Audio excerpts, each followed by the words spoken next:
Pardon me. Okay. I think you should be able to see me now. How you doing, bro? How's it going? Get on, Beybladers. Blade Bay exit. I'll say hello to everyone before I say hello to you, Maxi. How you doing, bro? I am good. I'm good. It's been not like a busy day. I've kept busy, but like I'm not been like rushed off my feet to get a million and one things done in any way like that. But it's been nice. I went to see Deadpool and Wolverine today, which was a lot of fun. Hadn't been to the cinema to watch like a Marvel movie in a long time. To be fair, I just haven't caught up on a few Marvel movies for a while. Like, I wanted to watch it, but I haven't watched the latest season of Loki yet either. But I know everything. I know everything that happens. You can't not know what goes on in all this stuff. It's just too big of a thing for it to kind of like go under the radar nowadays. But yeah, I really enjoyed it, and I know some people are probably like apprehensive, like that they're just going to be sticking like endless cameos in there, like out of poor taste. There are endless cameos. But they're probably my favorite cameos in any Marvel movies and stuff like that so far. Like, there's some proper callbacks, which are awesome. I'm not going to go into like spoilers and stuff like that on a Beyblade stream about another movie. But yeah, there's like incredible cameos, and if you're into like, or if you're around at least when the Fox Marvel universe and everything like that was kicking off and all those things, like there's a lot you can enjoy. And it was good fun. Good way to spend a couple hours. And yeah, just got back from a nice little walk with the family. We were out. Son got ice cream after school today, and then we were just having a little walk. There's like a festival going on here at the moment, and we live really close to like a really cool like temple. So they've got like all the Chinese lanterns and stuff like that. Actually, I took my camera, and I think I got some nice shots. It's very dark, so I'm kind of going off the lighting of all the paper lanterns and lights they've got around the place to provide enough light to get decent shots. But I think it'll work for some stuff. We'll see how good my editing is to get something out of it. What happens in episode 40? Because I'm trying to remember. I'm trying to remember how many episodes I caught up on the last one I did. Because the last one I did like like 3 episodes in one. I think I had to catch up on. So what episode should I be on now? 41. What episode was out this week? You know what I'll do is I'll just go straight to TV Tokyo. I was trying to be clever then and get a version up with sub, but I'll just go to TV Tokyo and find it from there. Much easier.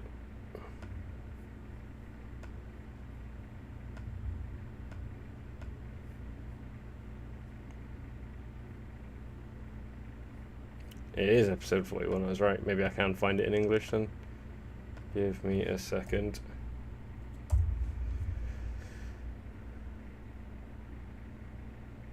Okay, apparently it is... Oh no.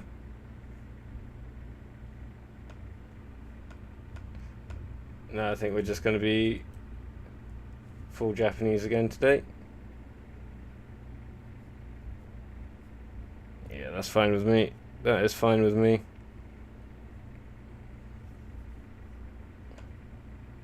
Yo, Peter, how's it going, bro? You all good?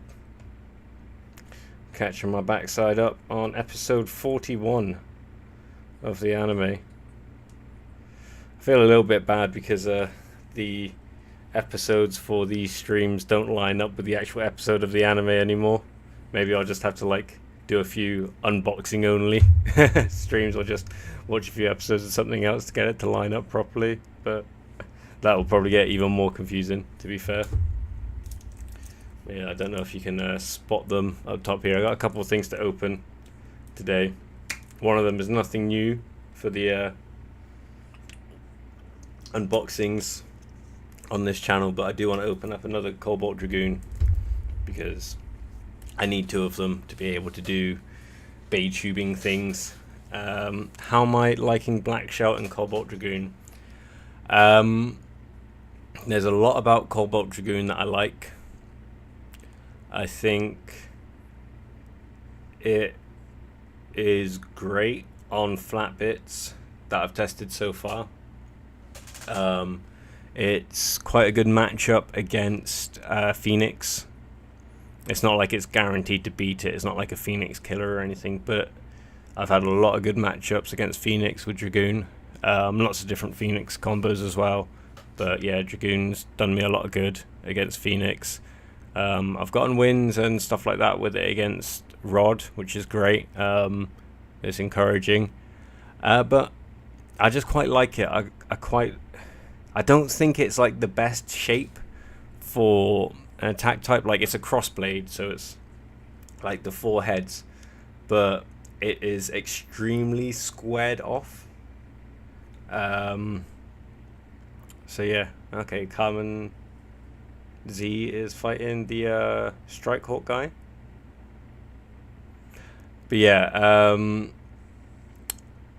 I like it a lot. Cyclone I think's cool. I've been trying that out on Phoenix Wing. It does look like that might be the home for it for me. I'm not sure. I like the acceleration off the start, like right off the launch. So it's a good bit to do like snipe launches and stuff like that with.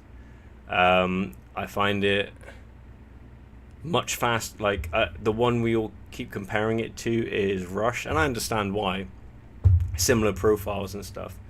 But I like its acceleration off of the start compared to Rush, because Rush is much slower. I like that it is faster on the rail. I know it loses stamina quicker because of that as well. It has more gears. But I want my attack types to be faster. Like Rush, I like a lot about it. I don't like how slow it is. I also like it's a little bit shorter because I do like trying to attack ratchets as much as possible. I think it's good, kind of like almost like halfway point between low flat and the other flat bits, attack type bits. Yeah, there's a lot I like about it. 260, I haven't found a use for that yet. So burstable, it's insane. But yeah, it's gonna find its place in like a certain combo to balance it. However, but yeah, like for a first left spin bay for X, meets all my expectations, surpasses some maybe, I don't know, but the design's cool. Like the fact that it's Dragoon, like I'm very, very happy with. But yeah, no, I think they've done a great job for Dragoon, to be honest. TT, like, and the launcher is still cool as well. I know a lot of people would have preferred something more in line, especially color wise with the current stuff, but yeah, no, I'm a big fan. I'm very happy with this, so I will be opening that in a bit. I don't know if you can see it. I'll be cracking this one open today. This one's been a lot of effort to get my hands on, or just even find ones available for sale. And a friend of mine got in touch with me while he was in Bangkok this weekend because he could get his hands on one for me, and I said yes please. So yeah, I tried to get 2 actually, not both for me, one for me, one for someone else, but I was not able to. They have not been easy to find anywhere. Evol, how's it going? Do you think a Pendragon deck could win tournaments? Well, I'll find out this weekend for you, bro. I'll find out this weekend for you. I don't think Vice Tiger or Black Shout are particularly competitive blades. This will help answer the other half of your question, Peter.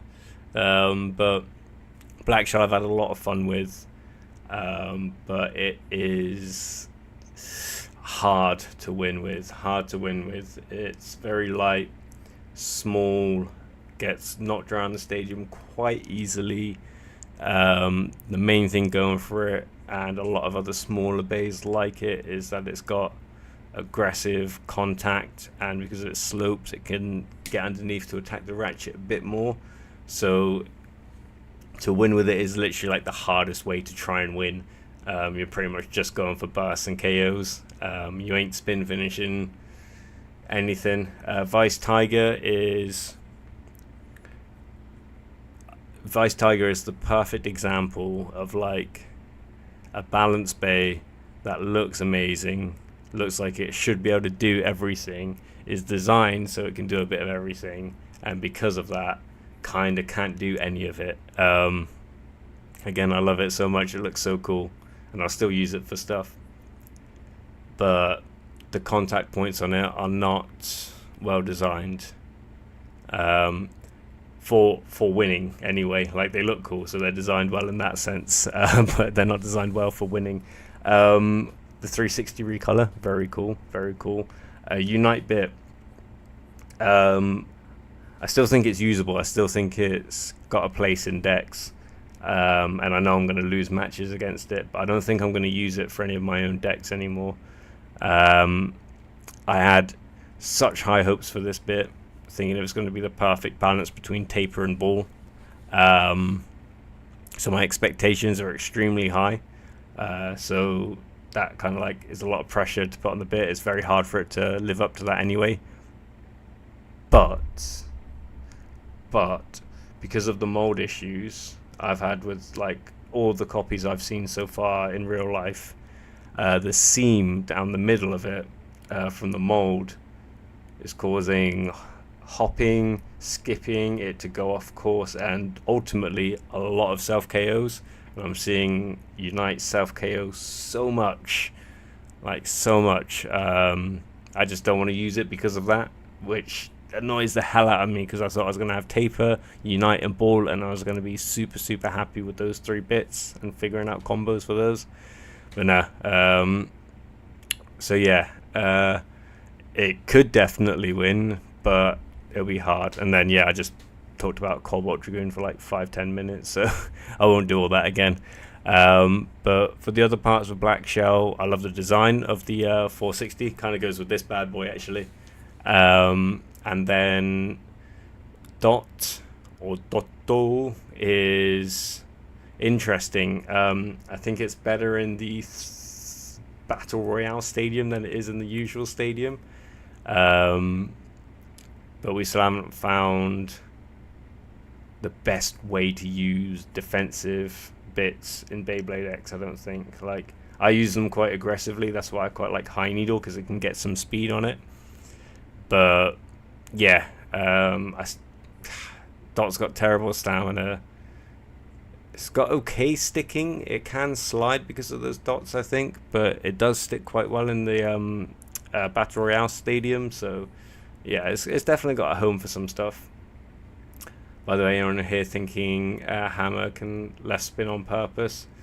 I mean, we'll find out in the next in the next few chapters of the manga, I guess. If Bird's just like, hey, I just saw Chrome use a left spin launcher, mind if I borrow that? And he just launches Hammer like left spin, like, let's go. Yo, GG, how I found Ricky Tan. I smashed his laptop. That's about it. How's it going, GG? You good, bro? Good, man. Hope you're doing great as well. And everyone here, yeah, man. Good. Love for the chat. Big feels. It's that one, isn't it? I was waiting for that bit so much. Apparently, you can ask Takara for new versions of the bit in Japan. That would be nice. I'll just get a quick flight to Japan and replace my Unite bit. But yeah, I'm so annoyed about that happening. I mean, it'll be interesting to see what later molds and stuff like that look like for it. But yeah, at the moment, it's just not living up to the hype for me. And with one of them, I've even tried to like smooth it off, but it's not even just where it's protruding, it's also where it's sunk in. And because of that, like, that's why we have bits where it varies from like a curved bit and a flatter bit and stuff like that, because it will make the bay behave in a different way. If it's flatter, it'll accelerate and speed off, and if it's more curved, it will stay in the spot and like save it, you know. So all those like little imperfections, it's not really imperfections, a pretty glaring mistake. Yeah, I don't like the inconsistency of it. I like to be able to rely on my launch strats and stuff. Don't let the color of the robe fool you, man. Pink's the only color they had left. Oh, Kamen C is smashing up the competition. What bait is he using there? Is he using a drone? Looked like Buster, if I remember correctly. Yeah, it is. So I wonder if his little prologue stuff here will actually relate to the manga at all, or if they're just like doing whatever. I've had a lot of thoughts about Kamen Z's actual identity, but currently I would say my leading thought in my head is that he is a blader from another country, a country we'll possibly see in season 2 of like a world championship tour, or like a trip to another country where they all have metal fight design bays or something like that, to go with. Like maybe it'll be, I don't know if there's a particular country where metal fight was set in, particularly. I don't know if it was in Japan as well or anything, but yeah, maybe they'll go there, because I was thinking more recently that it might have been one of Bird's original friends. Someone was saying to me that their skin tones are completely different. They've been colored differently and stuff. Now, I haven't gone back and read, was it chapter 14, I think, where Multi loses to Shigeru and they get ready for the next match between X and Chrome. But I can't remember seeing him colored in that episode or that issue, actually. Maybe it was the one beforehand when they first arrived, that they were talking about. They just said the most recent one, so I assumed they meant the actual most recent one, but maybe they just meant the most recent one they had seen. But yeah, they were saying their like skin tone is completely different. So again, I haven't confirmed it. It might still, I mean, it could be anyone at this point, let's be honest. I thought it was going to be Pakun. It's not him. He's in the crowd. I thought it could be Takumi. It's definitely not him. Completely wrong build. He's also in the crowd. So yeah, at the moment, for me, it's either Bird's friend, but if I was wrong about that and the skin tone's completely different, I'm going to guess that it's someone from a different country that hasn't competed in the Japanese X Tower yet, and Pendragon recruited him. Personally, though, I think it would also make sense for Chrome to just go grab one of Bird's friends and carry on his little obsession with X and be like, well, you grabbed a random nobody from this team and brought them to the top of the tower, I can do the same kind of thing. Yeah, it's going good, mate. Had a nice little wholesome day. Saw the new Deadpool movie earlier, and then had a nice little afternoon after school with the kid and the missus. Just been enjoying the little festival going on nearby, checking out the temple and stuff. Oh, Multi's pissed about something. Oh, advert break. Alright. Recently came third in a tournament with PW960U. What I can say is that it takes a lot of skill, but when you get used to it, it does wonders. Oh yeah, no, like, honestly, I appreciate that, bro. Especially when I first got Unite, I was like, I can get some great launches from it. I can get Eden, but it moves great in the stadium. A lot, like, I really, really like it. But the fact that the mold line is ballsed on it, it's just not consistent with it. And I just see it do so many wild things that you just don't have control of from your launch. It's not it's not one of those things where it's like a skill issue. It's literally a faulty product. That's why they're giving out replacements, I'd assume. Like, they're not giving out replacements because they've got it perfect and it's doing what it's meant to do. But yeah, like, I think it will be back to being like amazing and like probably my favorite bit when I get one that isn't like faulty. Like, I've shown a couple of them on camera a couple of times, like when I've unboxed them and stuff. But yeah, man, it's stupid. It looks like they've got gouges and stuff coming out of it. You got a 60% win rate against Rod on 964. That's awesome, man. That's sick. The German Bladers. Nein, sprechen Sie German. If there's any German people in chat, I apologise. Sick man, was it any good? Hugh Jackman hasn't gotten back to my text I sent him earlier. What a douche. What a bloody drongo, eh? Yeah, mate, it was class. I had a lot of fun. I haven't really been so fussed about a lot of the Marvel movies more recently, or the series and stuff, but missing them didn't make me miss out on anything from this movie. This movie was great. It'd be great in a nutshell on its own, even if you didn't get all the cameos and all the callbacks and stuff in it. Like, it's a lot of fun.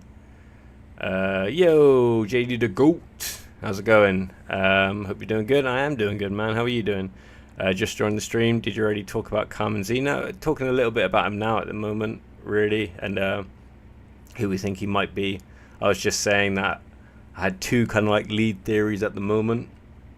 One where I thought it was one of X's old teammates, but someone was saying to me that he has a different skin tone in one of the issues. I can't remember which issue they meant. I'm thinking they meant issue 13, because I was thinking they meant issue 14, and I can't remember seeing him like coloured in that issue, like coloured in. But pardon me, if that is the case and it's not going to be one of them, the only thing I can think of now is that it's like a blader from a different country that competes in like a different country's X tower kind of thing, and Pendragon have recruited them. But that's even more of a stretch, really. But who knows? It's Beyblade, it's manga, it's all just random and stuff. It's Kamen X and Pakun playing in Pakun's room, Baytubing. This is what we do. Yo, Pranish Pudel. Cool name, dude. Thank you for stopping by. How's it going? Alright. Pakun's looking absolutely fried from defeat. Doing good. I have no idea who it could be. Maybe Pakun because of how he looks in the anime, or a new person. So originally when I first saw Kamen Z, I was like, oh, that's Pakun. But then as soon as I read the issue of the manga, I was like, or the chapter, sorry, it can't be Pakun, because Pakun's literally in the crowd, and you see him in the crowd and he's having a conversation with Queen and Rex and everything, while Kamen Z's out on the field. So like, unless he's doing like an amazing like I don't know, like magic trick going back and forth, it's not going to be him. So yeah, it's a bit of a tough one. Like, running out of people I think it would make sense for it to be. So now I'm starting to think, if it's not someone I think it could make sense to be, it's just got to be an absolute random. Yeah, behind the scenes he was a bit of a show off, but deep down he's a good bloke. I just let him do his thing. Well, you know how it is, mate. You know how it is. Sometimes fame gets to people's heads. You gotta just let them be. Let them find their own mistakes, mate. Yo, Alchemist, how's it going, bro? How is it going? I think, what we got? Yeah, we got a couple minutes left of the anime. I'll wait for that to finish, and then I'll crack on with opening a couple things. Yeah, man. Pete smashed it. It's really, really cool, mate. Not that it necessarily matters, but do you know how many people were at the tournament? Because yeah, that could be even more bragging rights. Like, last weekend, the weekend just gone, the one where I took that gold deck to, was probably the quietest tournament I've been to in a while. That was like, I think only like 13 13, 14, 15, so low teens, something like that. But yeah, a lot of people ill on the island at the moment. Actually, yeah, I got some medicine to take in a minute. Actually, I feel like I'm properly on the tail end of my illness now. I don't think it's coming back in some other form. I'm gonna be sensible, but I'm feeling pretty good at the moment. Going good. Can't stay for long today. Just wanted to pop by and say hi. Well, I appreciate that, bro. I appreciate that a lot. I hope if you're busy, it's busy doing something you want to be doing and having a good time, man. I got a couple cool things to unbox. This thing I'm very excited to actually get open and see how it looks. I'm hoping this one looks good with my silver launcher. That's the plan at the moment anyway. I'm just regretting now that I didn't get any like green slip grips from Noozle when I placed my last big order. Tell me about it. Nash has gone big time celebrity on me since his debut performance singing happy birthday. Bro, that's the thing. He's probably not the best Filipino singer, but he can still sing in tune. I literally couldn't sing in tune if someone held a fucking gun to my head. Like, it's so bad. Like, my mum was the first Filipino ever born not to be able to sing, and she's just passed that gene on to my brother and me, like 100%. Although I think my brother could sing a bit when he was younger. I don't think it's his thing, though. But I think he could sing a bit when he was younger. I think I've just been all kinds of deaf since I was a kid. Like, I can hardly hear, and I definitely can't hear in like correct pitch. That black and green launcher grip looks awesome. I'm thinking about buying the black and red one soon. Nice. Yeah, no, the black and red one's nice. All of them are nice, to be fair. Like, I use the plain black one a lot with let's see if I got my two current main launcher setups, because I change them around a lot, and I've got a few always set and ready to go, because I'm a nerd like that. Don't know if you know this, but I'm kind of into my Beyblade. Just a tad. Not gonna lie. NGL. The bays in my case look pretty cool at the moment. Right, Kamen's just ran into Kamen X, and they're on a little chin wag. Yeah, that's my travel case at the moment.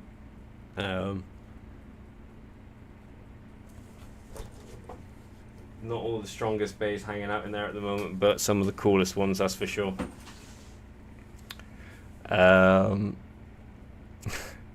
So I'm half Filipino. I am half Filipino, June. I am indeed. You train Nash into a blader, then he trains you to become a singer. I'll tune in to see that. Wow. I don't think Nash is going to be able to teach me to sing, to be fair. Plus, actually, I was about to say I'd get my wife to teach me to sing because she's an incredible singer. She is an incredible singer. I don't think she'd be able to teach me to sing, though. Like, I think we'd just argue the whole time or just laugh too much. Probably a combination of both. Alright, I think there's a post-episode thing, but I can't be fussed today to wait for the adverts to finish and hang around to watch that. But I was speaking about my two grip setups at the moment. These are my I'll hold them this way around so it looks like I'm a little axe murderer. These are my two grip setups. So this is my typical one. So all the chunky bits on it, all blacked out with my second price G2 launcher on it. Really like this setup. 'Cause I've got quite large hands, so like the extra chunky thick boys help out. And then my left launcher, typically I hold this in my right hand. Depends what side of the stadium I'm on. If I'm on the X side, I'll hold it this side so I can do my parry launch. If I'm on the B side, I might put it in my other hand so that I can do whatever. But if I have it in this hand, it's much easier for the reverse X and left spin, I find, on this side. And I'm not like some mega genius, but I'm pretty ambidextrous. Pretty ambidextrous, if I say so myself. But yeah, do pretty good with either side. I've got a few other launchers here already built up on.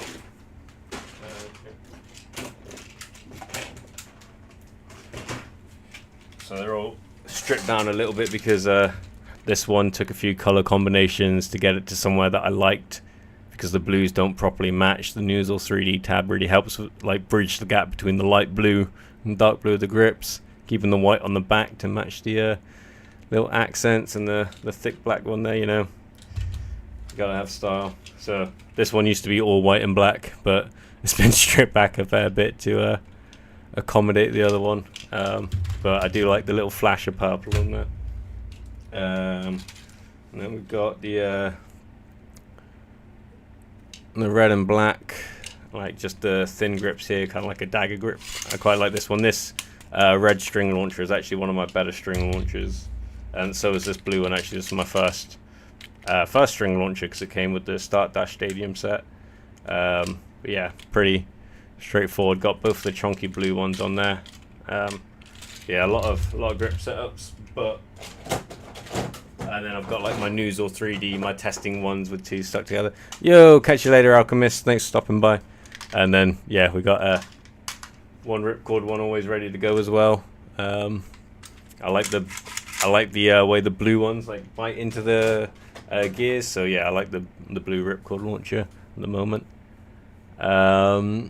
Question from Broken Song: the guy you said who won second isn't the same person for the Beyblade Singapore Southeast Asia coverage?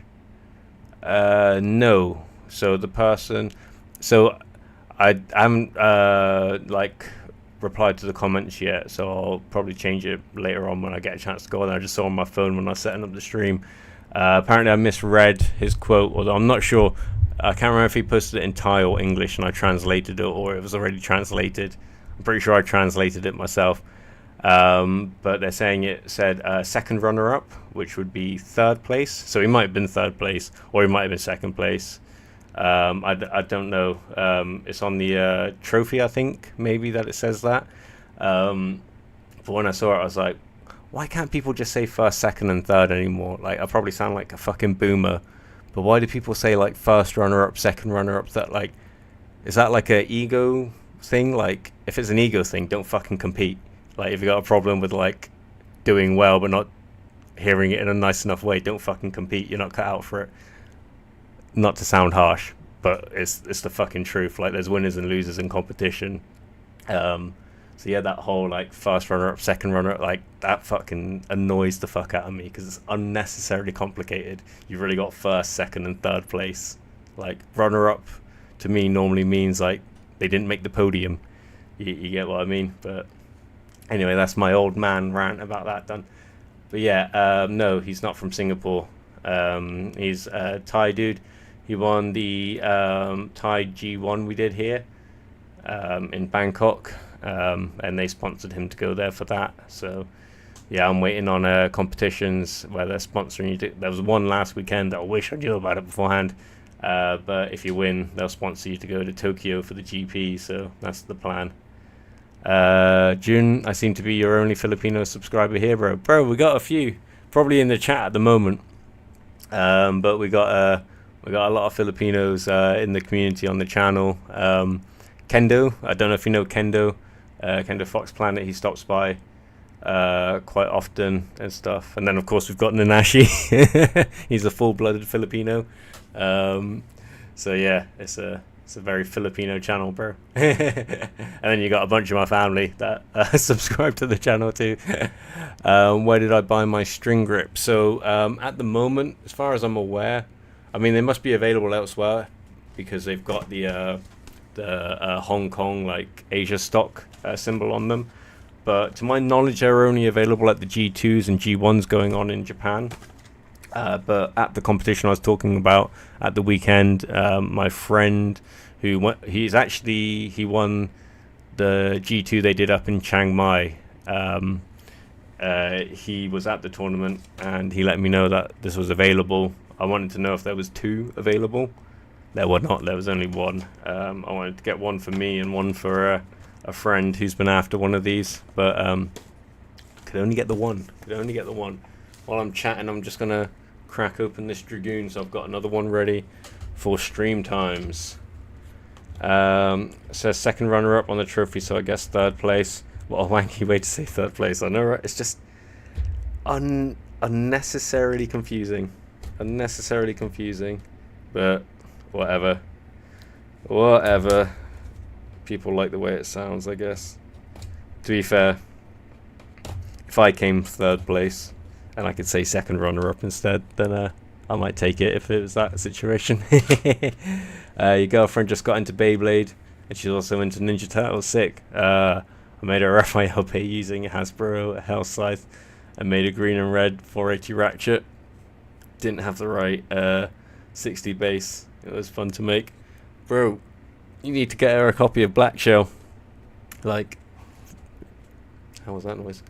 You need to get her a copy of Black Shell, like, immediately. That's the one for her. Yo, Mad Maxi, you back again? Did you disappear for a minute?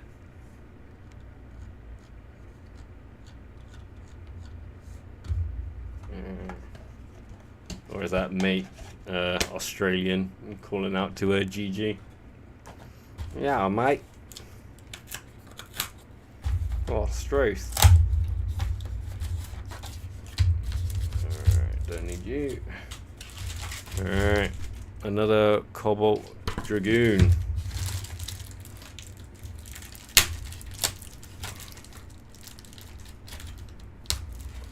So yeah, I'm sure everyone who's in chat at the moment has probably already seen. But if... oh, sorry about that noise. If for some reason you haven't, then go to my community page. There is a post asking you to submit your 3-on-3 deck to try and take on my optimized Team Pendragon deck, if you dare. Alright, let's see if this blade is heavier than my current one.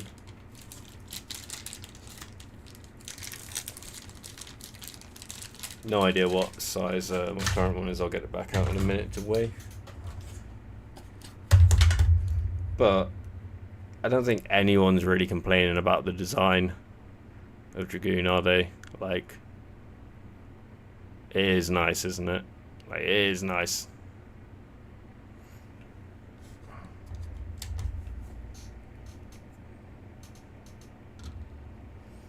$37.52. So I know that one, my previous one didn't beat 38 either, so I'm not going to switch out my optimized one for my deck, but that's a shame. That's a shame. I'm not going to be joining the High Flyers Club by the look of it. But I'm going to leave these bits in here for the moment, ready for when we do the battle stream. Has anyone properly tried some zombie spin stealers with this yet? Anyone like properly tried that? Because I haven't. I don't think it's going to be the blade to do that with. Just giving Blade the shits as per usual. I went with the deck I've been using for a couple months. Hope it does well in your tourney. Hehe. Oh, good stuff. Well, we'll see. I'm pretty sure I'm going to just clean sweep everyone like I usually do. Alright. Let's get this thing out. I know a lot of people would probably keep this packaged, but I don't want to. I want to use it. I want to look cool at the tournaments I go to. And I want to look cool on stream. Will I customize it at all, or just keep it exactly like this? We shall see. It does look very nice. It does look very, very nice. It's pretty dope. Pretty damn dope.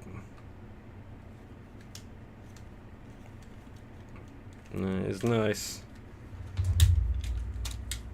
We don't have a matching plastic launcher for it yet, but yeah, that's not bad. That's not bad at all. I can work with that. I can work with that for sure. I think it would be cool with the like a green slip grip on there, but that's pretty dope as is. Let's try generic. Say generic. Chuck a, oh, my bad, a black one on there to see how it looks with that. Looks cool with that too. Noozle 3D for the best 3D printed accessories for Beyblade X. Code BladeBayX at checkout for 10% off, of course. But yeah, that's nice. That is nice. Yo, Maroons, how's it going, bro? How's it going? Yeah, this is nice. This is sick. How does it look with the Dragoon launcher? Pew! I mean, not great, but not hideous, I guess. Not completely hideous. And the colours we got nearby. I don't think it's going to look very good with the white. Well, I wouldn't have a launcher sticking out of it like that as well at the same time, but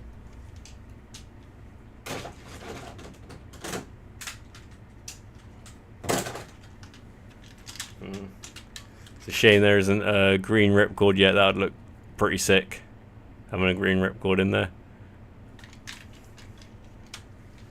You could always order a green ripcord from Noozle 3D using code BladeBayX for 10% off.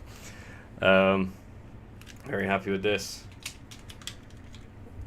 That's gonna be my setup if we're being brutally honest. But let's play around with some other bits and pieces on there to see if we can get it more comfortable, because I do quite like having these thick ones on both sides, and I quite like having these thick ones on both sides. So that would make it look like this. Do we go back to green on both sides using the small green one on there? Or I keep it like this? I mean, is it this on this? Yeah. Looks pretty cool too, actually. With the dark, like the opaque black, with the like fluorescent and like acid kind of like green see-through like translucent stuff, looks pretty nice. That looks pretty nice together, like even with the black translucent one on the back there. That looks pretty nice. Played straight up, told everyone's gonna kick their ass. Well, I mean, you gotta be honest. You gotta be straight up with people, haven't you? Colors match if you're colorblind. Is that Chrome's? I don't know. What launcher setup does Chrome use? I haven't. In the manga, he uses a string launcher. I'm pretty sure he's normally just using a generic black string launcher. He uses it in like this configuration as well, I think, doesn't he? But I haven't seen any special color setup that he's been using, if I'm completely honest. No, I kind of like having half of it be the solid stuff. Quite like this, just because I like the extra chunkiness just pushing into my palm here. If I do this one, it doesn't. There's like way more room, which isn't terrible, but it's definitely not as comfortable for me as that. That is for sure more comfortable. I don't know if I need this one or if I can stick with this one there. Like, that's not too bad, but even then, like, it's minimal, but there's just that little bit more purchase, especially if you slide your hand down more. So yeah, maybe I should you know what, I never do it. Let me get up. Make sure YouTube let me create. I want to do a quick poll.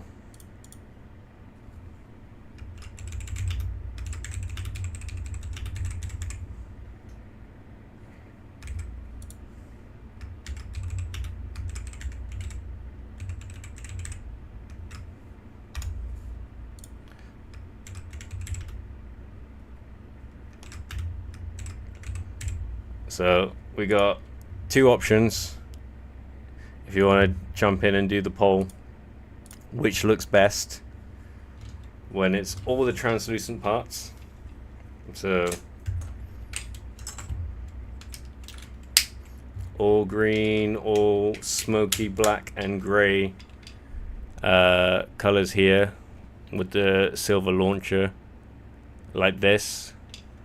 Does this look best? Or can you stomach me defiling it? Oh god, throw my toys at the ground now. Can you stomach me defiling it and switching it out so it's got half of the solid, like, I wouldn't call them black, they're kind of like grayish parts here, just to make it that bit thicker and more grippable for my man hands.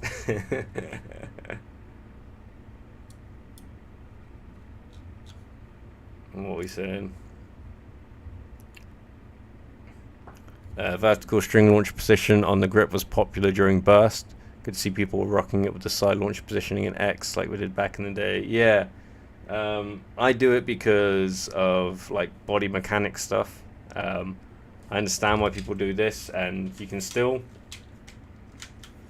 pull this way, of course, when it's like that, but you're working kind of against the mechanics of the whole thing and creating more drag for yourself. And if you're pulling this way, you're missing out on access to so much strength in your like lower body and like your like hips and everything. Like, I don't know, like you can do them all. Like, I'll still play like this sometimes and like move my hand and things like that. Like, there's nothing wrong with doing it.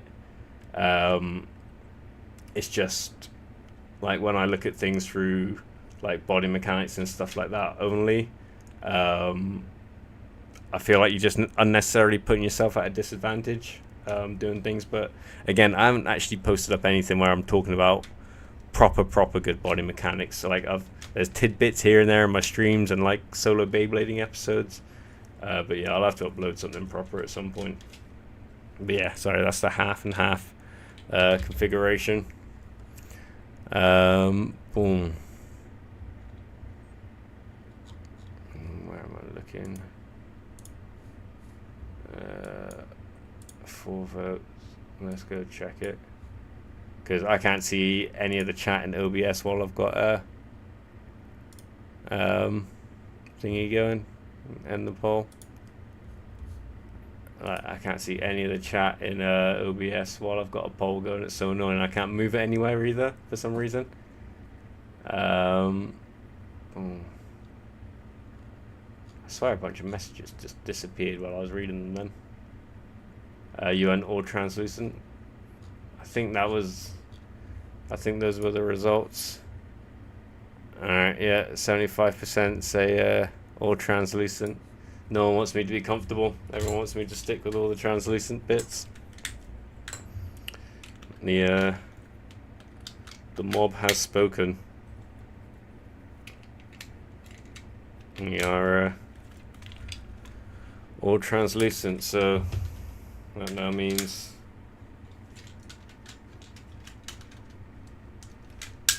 these are now currently our two competition grips right here. Although it feels stupid if I got, I know the chunkiness feels better in my hand. Like, this feels too skinny. This feels too skinny for my hand.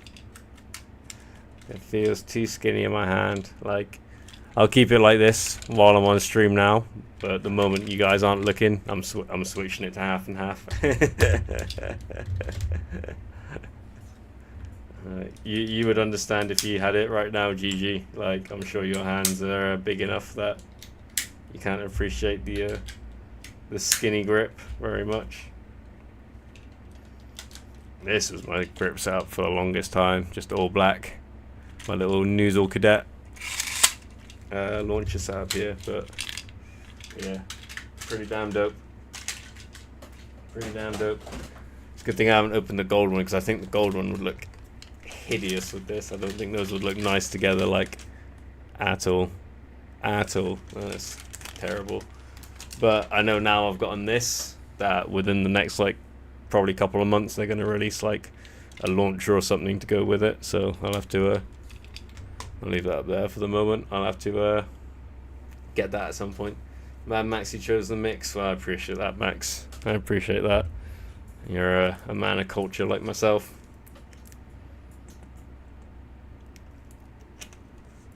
Oh, God. Yeah. So this weekend we got another tournament.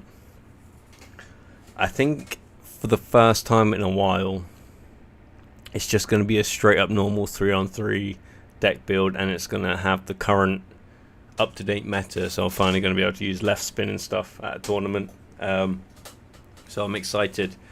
What I was thinking of doing, if the stream using my Team Pendragon deck goes well and I enjoy using it, even though I don't think it'll be the strongest, I might take that to a tournament this weekend, just to follow up, because I've done that before, but I haven't actually posted a video like before I did battle testings, where we weren't allowed to use any stamina. We weren't allowed to use orb and ball. Sorry, I can't remember if disc ball. I think actually, yeah, it was just all stamina bits were banned from this tournament. So we made decks for that, and I think I filmed me and Nanashi testing. I filmed the tournament we went to and all those battles in it and stuff. And I think I came second in it. I'm trying to remember. I'm pretty sure I came second in that tournament. But I just never made a video out of any of it. There's a lot of stories like that, actually. I've got so many things I just didn't end up making a video out of. I think I've still got a lot of the footage stored on my computer, though. I've recently picked up another external hard drive so I can store more stuff, because I got so many gigs of stuff filmed that I haven't made actual edited videos out of yet. But as I go and I find those things, I'll start editing things for like either members only content or members content first. That will trickle down into like everyone's content, kind of like down the line on it. Just found the normal colored black shell on Bays and Bricks, and it's $60. What? What? Why is it that much money? What's that in actual money? So $60 in what pounds is going to be close to £40, I'd imagine. So 2,000 baht for no way can they be charging that much for it, man. No way. I can get a full set of the Black Shell series for like, what would it be in your like $80-90 ish, I guess it would be. So to play 60 for that, that's insane. That's mad. That's mad, man. That's mad. Like, I normally go Facebook Marketplace for stuff because it's a very active market here for that. But yeah, I bought through a brick and mortar store for my my set. Like, so I got 8 boosters for, what would that be the equivalent to? 8 boosters for,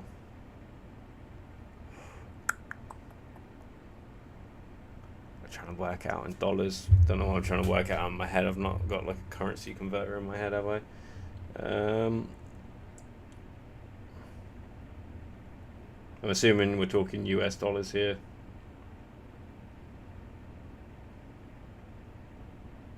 So yeah, so for less than $100, so like $95, I got 8 boosters, and like one of each of them, one of each of the set, and like 2 extra boosters. So yeah, man, that's wild that they're charging that much just for Black Shell on its own in the States. Like, goddamn. No wonder people are willing to buy Hasbro stuff. JD the Goat, fellas on here were recommending getting their X-Bays from Suragaya. Yeah, I've heard that as well. Grips could be a bit longer to accommodate bigger hands. Definitely need to be. Burst grips were too small. Yeah. I like the carabiner for burst, but like it's small, and then with the I don't like the look of the grips for a burst. It looked like you're putting like I don't know, like a tennis handle on the bottom of, like, the launchers themselves looked pretty cool. I thought the DB string launcher looked pretty cool. But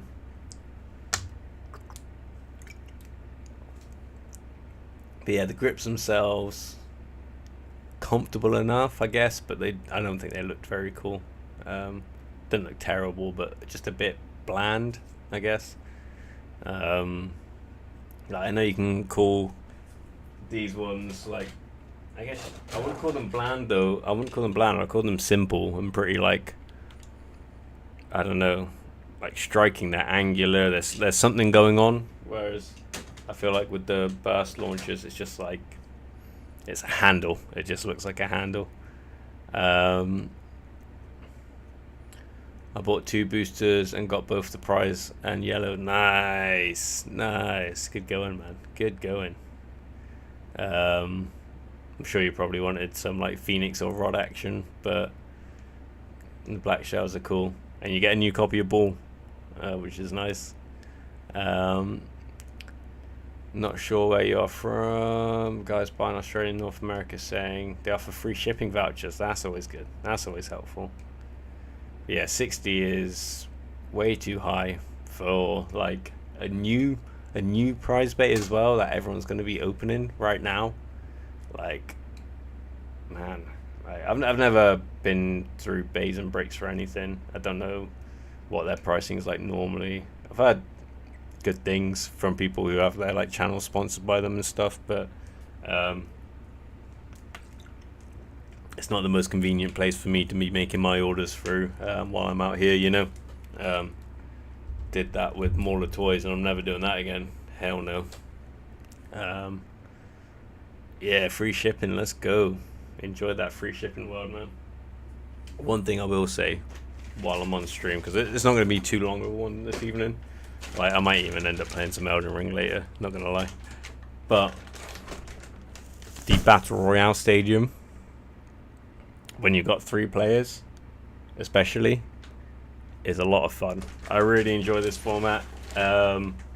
It's competitive enough that you can like put thought and strategy into it, but it's also silly enough that you don't take it too seriously and you can just have a laugh. Really like it. Really like how like big it is. Like, I know you got like the big like 3-player stadiums and stuff in Burst, but this is big and fast and exciting, you know. Whereas the big stadium in Burst just meant that there was more space around the bays while they just span in the middle of it for like 2 hours. So yeah, very cool. And I'm carrying it around in my little Cora bag that I got with my first stadium. But yeah, this one's been ideal. I just put it on my feet, like on the bike, and drive it to the store. So let me know if you want to see some like proper like battle videos, like nicely edited videos with this one, because I'm gonna probably get back to doing some more filming of those kind of like battle videos. One thing that's put me off it, and also why there's only been like one battle stream, not like it's not been that sparse. I've been ill as well, but the lighting situation I've had has been terrible. I've had like one LED light for the longest time now, and I hate looking back at the streams or even during the streams and seeing how dark it is during them, you know. So yeah, I've got a couple more lights now that should fix that problem. So we should be doing a battle stream at some point tomorrow, or tomorrow our time, it'll probably be daytime, but if I end up busy, it'll be in the evening. Depending on Anashi, actually, he normally streams himself like gaming in the evenings tomorrow. But yeah, that's the plan for me anyway. But yeah, now a bit more happy to do it now that we've got the lights going and stuff. It should make things look a little bit cleaner, because I would also edit and upload some VODs made from like battles on the streams and stuff, and I do want to do that for the last tournament giveaway one we've done. And I did actually edit a small piece of it just to do like a test run, and it looks passable for content on the channel, so yeah, I might edit that one down, but I'll be much happier doing it now that the lighting will be set up better. That doesn't make sense, and I thought it was with shipping. Awesome, JD, let me know how it goes. Sick. How's my outdoor stadium holding up? Not very well, bro. It's definitely not meant to be an outdoor stadium. Like, I've kept it out of the elements, kept it all protected, sheltered and everything. But, I mean, I don't know. I think I downplayed it. Well, I know I downplayed it a lot. I tried to, because I was just excited to have it, and I didn't want to talk shit about the guys who had just made it.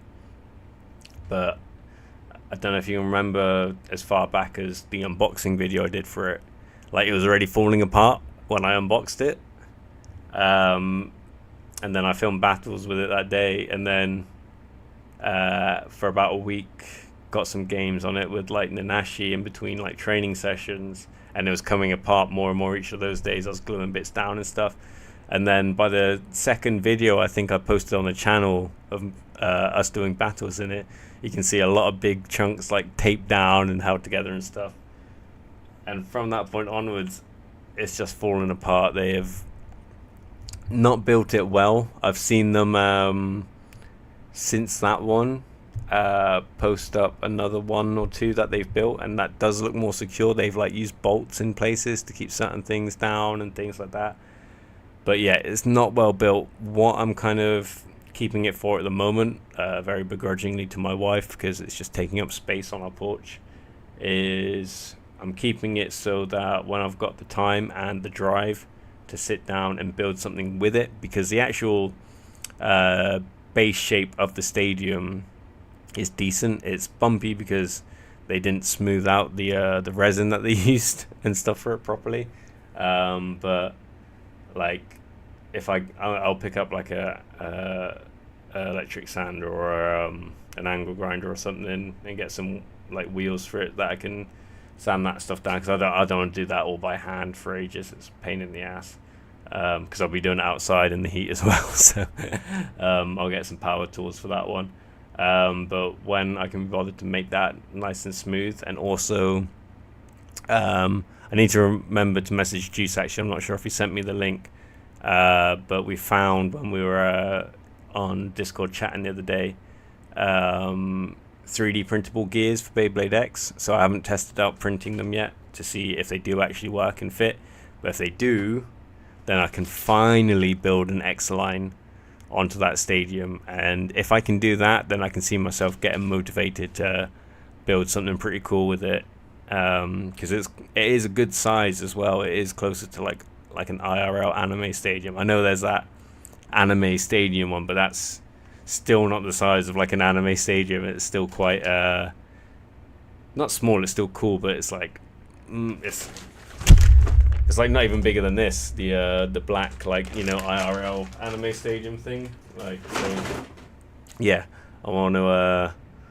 see what I can make using that as like the base. But yeah, it's still going. I've got it protected from the elements at least. Just hoping that because it's made out of wood, that it doesn't rot. So you know, we'll see how it goes. Has got a lot of resin in it. It's got some thick chunks of resin around, so maybe it'll survive.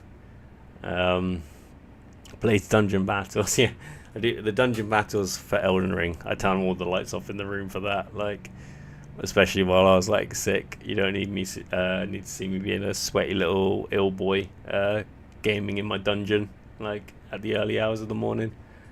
So what you're trying to say, it's a paper mache stadium. Paper mache might have been more consistent, to be fair. some waterproofing, wet area sealant works well for protecting that sort of stuff. Yeah, I wish they'd used it because it's already like coming apart, and so I spent a while like using like waterproof sealants and stuff like that, sticking it back down some of the areas, but like say like the barriers around the outside of the stadium, they haven't got like a bit underneath them, they're just hollow and it's the outside, so if you stick them down you have to stick them down by like the thinnest a bit of lining, so there's a lot of bad engineering coupled with bad execution in its construction, you know. I don't want to bash the dudes too much because like they obviously had fun building it and stuff, you know, and that's what's really important. But I think after I bought this one off them, they thought they were going to make a proper business out of it, and I mean they might have sold another one. I don't think I've seen them sell another one, but I mean I just got it because I thought it'd be fun for like a few videos, which it was for sure. And I'm not like I got it knowing that it's probably not going to be good. Like the videos I saw of it, I was like, it looks like fun, but it doesn't look good. And then when I ordered it from them and they asked me how I would like them to package it, that also got me worried because I was like, well, I think you guys should know the answer to that already.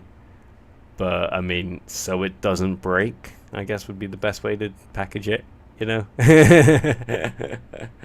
Sweaty Elden Ring player 100%. I remember I started Elden Ring when it first came out on my Xbox, then I raged and haven't played it in a while. Probably will try a new playthrough soon. I got a lot of friends who told me the same thing, bro. A lot of friends who told me the same thing.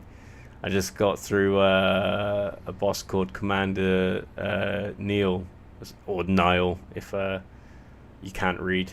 But one of my friends told me that like the first time he battled him, he just like gave up for like a year before going back to the game. Bro, I got the same launcher grip. It arrived last night. Nice, man. I rock the world. What a name. But yeah, man, it's pretty dope, isn't it?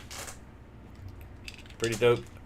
Where are you based, man? Where did you get yours from? Because mine was just from a friend here in Thailand who picked it up.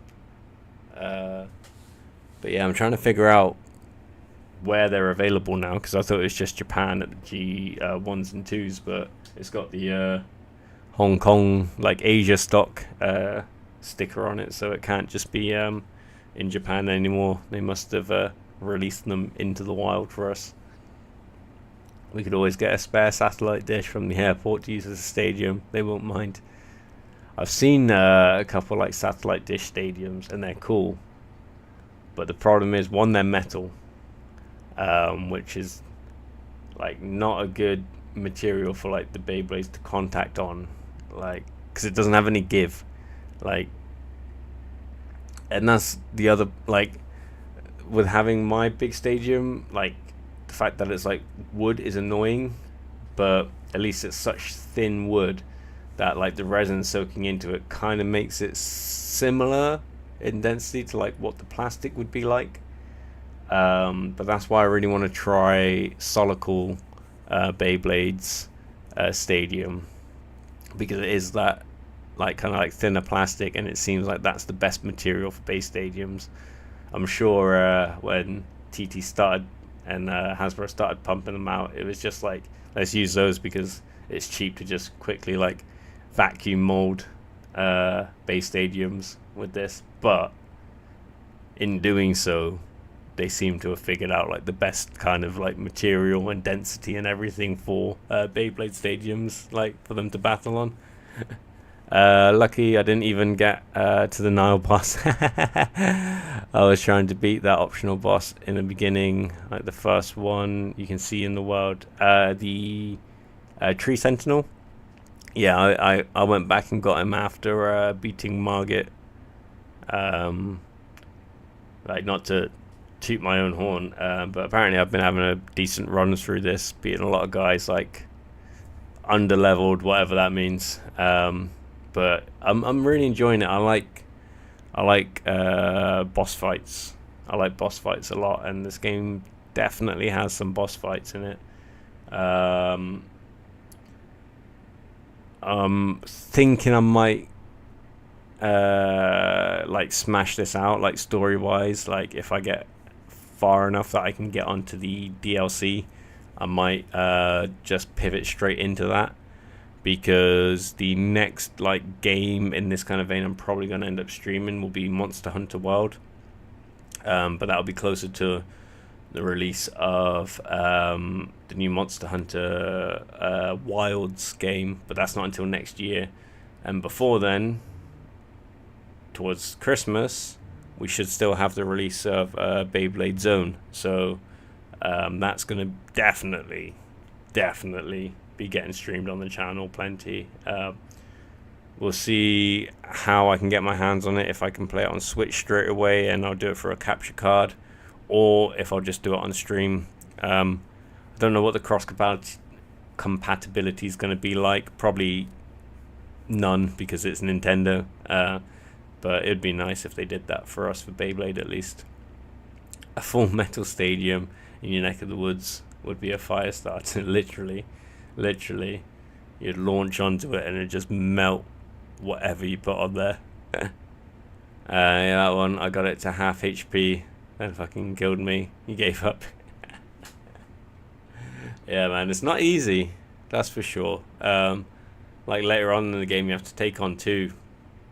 And I didn't even bother. I just went past them, because I might go back and redeem myself with that one, because it was just, I think when I got there, I stuck around for too long trying to get it done anyway. But I was kind of like, no, we need to smash out some story here, because apparently we're close to like a proper big boss. And then I went on for ages of exploration before I managed to get there, because it's such a big area. But yeah, they like 2 tree sentinels is definitely a fight. Do a nice breakfast cook up, and that's for sure. I picked up, because I don't get things like this very often here. But if I am pining for English food of some sort, this is normally what I'll have to satiate me. Some hash browns, Cumberland sausage, maybe beans. I've never been the biggest beans guy, but like, because I don't have them very often, it's not the worst thing. Get some baked beans in there, and like a fried egg or something, and then like, and have it with a cup of tea. Or like, I hardly ever even finish like a cup of tea anymore. Like if I have one, which is rare, I'll like sip on it a couple of times. Like, but a cup of tea can be helpful for my other like my other fix for when I'm missing the taste of British food, and that's just like some plain ass fucking McVitie's digestives or something. I can find them out here, so yeah. How do I like my eggs? Sunny side up, bro. Sunny side up. I like that golden gooey yolk on my eggs. God damn. But yeah, so we got Dragoon open, we got the launcher open. I don't think there's anything else I wanted to crack open or whatever from here. I guess the only thing really to do is maybe talk about the last video we chucked up on the channel, which was the gold bay, or like the rare Baguette battles. Yeah, interesting. So when I first had the idea of doing that, I was gonna just take my normal deck I wanted to test, Cobalt Dragoon and all that stuff, to the tournament. Then found out that we're not allowed Cobalt Dragoon or any of the Black Shell recolors even. So I was like, I don't want to use my old copy of Wizard Rod again, and I also don't want to play in a format where it's like no left spin again. Like seriously, because I just wanted to try. It's just annoying. Like whenever I host the tournaments, it's just use any Takara Tomy, even Hasbro stuff. Like for the juniors, I let them use all the fake bits and stuff like that as well. I don't care. Like, let's just play kind of thing. When it's the pros, they have to use the real stuff. But yeah, I don't mind. I just want to be able to play. But when it comes to like proper G3s and stuff like that here, You have to use what's available. So I wanted to use Cobalt Drake and everything, just build decks basically from rare Baguette parts.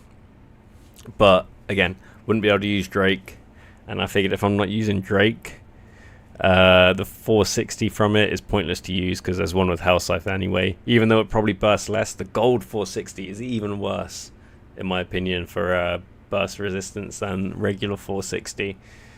So there's no point using that. And then the flat bit I love, and I would have used it, but it just seems silly only using one part from Cobalt Drake if you can't use the blade, you know. So I was like, to hell with that.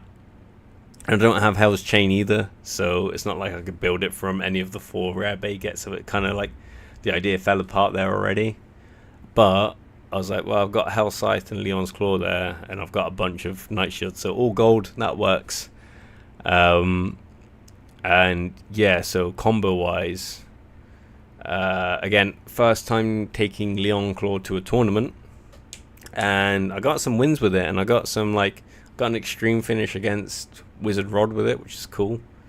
But yeah, its weaknesses is its lightness. Its off-balanced nature isn't actually bad. Its off-balanced nature is like one of its weapons. It can create a lot of movement out of nowhere. But it's so light that it doesn't do a lot with that movement, you know. The shape isn't bad. It's just too light, and it's let down by that, which is a shame because with that shape and the off balancing, if it had more weight on it, I would use it more, but it doesn't. So it gets bullied quite a lot and doesn't make a big impact very much. Hell Scythe blade, Hell Scythe is still just a fantastic blade. Like, Hell Scythe can do anything in Beyblade, like so yeah, like Leon Claw, like I still got the combo bit up still on tape, but yeah, so Leon Claw still fantastic, still love it, but it's not the one. Hell Scythe blade, like I was saying, it's just so good. This blade is so good. 460 ratchet is such ass. 4 is great for stamina, but it's so bad for bursting. Point is fun. It's still not my favorite bit. I do like it. It's very good. But yeah, still not my favorite bit. But it cannot be denied. And out of a very limited amount of stuff to build from, I'm happy with like Point being part of it.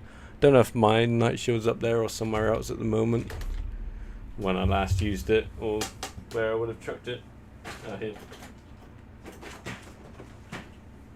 But yeah, I had it on High Needle. I've taken the High Needle out. I'm using it for something else at the moment.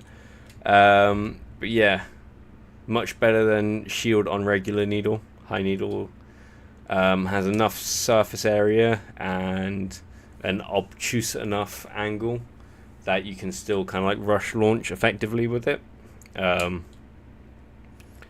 But yeah, the blade I love. 380 out of all of the 80 ratchets is my favorite. I could have actually, if I think about it, probably convinced you that it was justifiable for me to use the 9.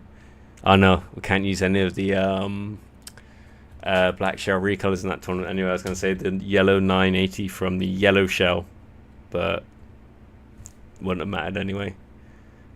Proper Englishman tings. Yeah, Leon got the extreme finish on Rodman. Check out, it's the last video. Oops, sorry. Uploaded on the channel. Nazima running around the room when he heard you say Leon took out Wizard Rod. Yeah. Watch him quote that in all of his rants about how Leon Claw is actually good from now on. It's like, well, Blade extreme finished Wizard Rod at a tournament with it, so it must be good. And he would be correct. But it's not so much the blade as in the blade, I guess. Lol. My ego's out of control this stream. Like, out of control. I get one fancy looking launcher and suddenly I think I'm like the shit. But yeah, the gold deck was a lot of fun. It's fun doing the challenge decks at tournaments. I like doing that. But I kind of sacrifice giving myself like the best chance at winning. So like at this tournament, like it was the first part of a league that we've got going on that will last until the new year. And there are significant prizes for winning that. One of them will be like a rare big or rare Baguette or special edition, whatever is available at the time. So it could end up being like a Cobalt Drake, a Hell's Chain, like one of the gold ones like I used at the tournament. It could be the Black Dranza S that they're doing down the line or something else. But like it's just one of those things. So I got like the point for doing the tournament, but because I didn't make the podium, that's all I got. Although actually I'm not going to talk to them about it because I don't care in that sense, and I'm happy that Nanashi's gotten the extra points anyway, because if he can win something out of the league by the end of it, fantastic. But I saw their table of results actually the other day, and it had the dude who beat me the 2 times, he came first, and the dude who beat Nanashi in the semis ended up coming second. And then when they did the other placements, they put Nanashi third, then Kun Pop, and then me. And that confused the hell out of me because I had more wins than Nanashi. So I ended up 3-2, and he ended up 2-2 with a bye. So I guess you could say 3-2, but we both went out at the same point. And Kun Pop had beaten Nanashi in the previous match to put him into the losers bracket before going to the semis. Basically, just any way that you would build a tournament bracket, it doesn't make any fucking sense that he ends up third. I thought it would have been Kun Pop that ended up third, or if they are giving it to Nanashi, it would mean him and I would have to play off for third. But whatever, like the brackets always seem a bit funky when me and Nanashi are there, so whatevs, we'll live with it. But it's something like, I think the winner of the tournament gets 3 points or something added to league total, and second and third get 2 points. It's a weird point system. Nothing about the way they've set it up makes logical sense to me. I'm not saying I'm particularly good with numbers, but when it comes to like organizing tournaments, like things like that, like they're the kind of numbers that I understand. And yeah, it makes no fucking sense to me. Sometimes we'll be at tournaments there, and whoever will be getting a bye, and it'll be me and Nanashi against each other. It's like, okay. And then other people will have like a second life for double elimination, and then we just don't realize like we're already out, or like someone would have gotten the gold if they had like 4 or 5 wins, but for some reason it's taken like me like 6 or 7 to get the win out of a tournament. Like, and I'm not so fussed about it, but you should see Nanashi at tournaments. He is way more paranoid about being cheated out of like points or a place than I am. He's like, what? That doesn't make sense. He's like proper on it, which isn't a bad thing. That's a good thing to be doing, like making sure you're getting fair play and fair treatment like everyone else. But I'm just there like, if I keep winning, then I should come first. Like that's all I'm really thinking about. Bro, you are the anime. Not Bird though. Oh god, I had my moments where I thought I might be Bird. Not gonna lie, every time recently at least I've gone to Bangkok to compete, I felt a bit like Bird. Sick Tekken shirt, bro, just noticed it. Yeah man, nah, it's the original Kung Fu Panda King. Tekken 2 King had such drip. Tekken 2 Armor King had the most drip though. His outfit with like, you know, the top and the tracky bees and like is it like Nike running shoes? I can't remember, but they kind of look like Nikes, and he's got that like thick watch on and the Armor King mask. Like, damn, that man, you had a dress. But yeah, King in Tekken 2 had the drip as well. But yeah, Tekken 2 was literally like the birth of my personality. But yeah, pay to win. Basically, I need to start chucking some bribes in. and stuff. But I do feel like a douche, if I'm being completely honest, sometimes when I turn up to tournaments with a challenge deck, like when I turn up, because there's a lot of challenge decks I've done that I haven't put up on the channel, and I probably will at some point, but I just haven't, for whatever reasons, mainly laziness. But like when I did the proto launcher challenge, I didn't turn up to that like expecting to win, like. But I think this is why I feel like a prick doing these things, because I didn't turn up expecting to win with a proto launcher, but there was also not a single part of me that doubted that I could win. Like I have a lot of faith in myself for these things, and like you gotta have confidence. And you gotta like know you can win, like if you're trying to. But I figured I'd probably lose a bunch by spin finish at some point. Like people would have more stamina based combos or something like that, and because I'm on the thingy, you know, it's like. But I was still like, yeah, I can win this, and then I did, and I was like, everyone looked so pissed off. Everyone looked so pissed off. It was really, really funny, really funny. Tekken 3 and 5 were your bro. Again, I love both those games. Tekken 3 as well, but Tekken 5, man, I lived on Tekken 5. Lived on Tekken. I've got that music in my head like all the time, like I'm here now. Well, that shit, you know, like all day today, even like I'm not even joking. Like I've had like Tekken 5 music in my head. It's like the best music. Like the intro video for Tekken 5 is one of my favorite pieces of media to ever exist. Like I absolutely love Tekken 5, and it was also the game that infuriated me more than anything else I've probably ever done in my life because of Jinpachi Mishima. What a fucking bullshit boss.